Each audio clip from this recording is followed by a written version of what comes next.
We're now joined by Caroline Burns, Head of Talent Acquisition for Sub-Saharan Africa at Ericsson. She'll give us some insights into the importance of social media for employers trying to source talent. Caroline, thank you very much for coming through to join us.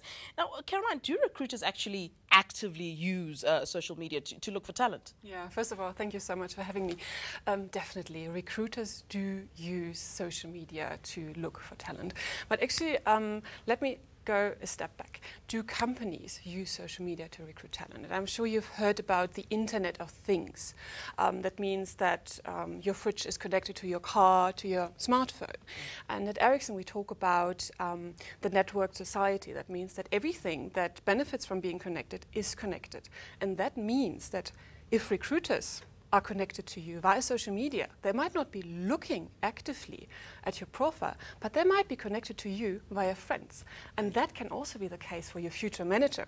So even if a company is not using social media for recruitment, they might be connected to you anyway, via Facebook, via Twitter. So this is why it's very, very important. But isn't this a scary prospect, though, for potential employees? I mean, now people should sort of fear what they're going to say on Twitter, shouldn't they, or social media, rather? Absolutely, absolutely. It is very, very important.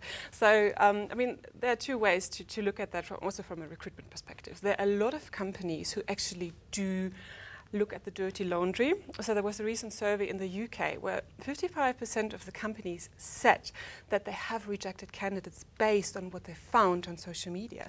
So that could be a picture of someone being drunk, comments they made on Facebook or Twitter. For example, it could be talking about bad-mouthing their last employer, things like that. So this is very, very important. At Ericsson, we don't do that. If we look at candidates, we only look at the professional professional pages, so LinkedIn, Twitter, in the sense of professional Twitter profile. Just because we do differentiate between private and professional, and sometimes people, there might be different names around, there might be someone just having a joke, but you just need to remember that companies do that. Now, I mean, you're in the recruitment side of things, and I mean, I would imagine you're looking at young people that you're trying to sort of recruit for the company. I mean, when you're 18 years old, you don't know any better. You're tweeting pictures of yourself, having fun, drinking, whatever. Yeah. I mean, will that really be held against you? And not necessarily just from Ericsson, but just in general? In general, definitely, definitely. And what I can recommend to anyone who's looking for a job or anyone who's just graduating, have a look at your digital footprint. So just go to Google, put your name in. It sounds very funny, but this way you can see what's actually out there about you. And if you have something that is negative, especially like the first 3 pages, try to either get rid of that or try to add more positive content about you. How do you get rid of it? Well, if it's, for example, a picture of you on Facebook that is on your Facebook profile, just delete it. Or, as I said, if you just create a lot of positive content. So, for example, you have content on Facebook that is talking about your social engagement, or you have content on Facebook that is talking about you as a job seeker. That's great. And if you're lucky, that moves all the bad content to page 3 or 4. And now, this is what you need. Just finally, what is the importance of summers such as Careers Africa? Oh, it's a fantastic opportunity. We have a great challenge in Africa to get talent, to find talent, basically.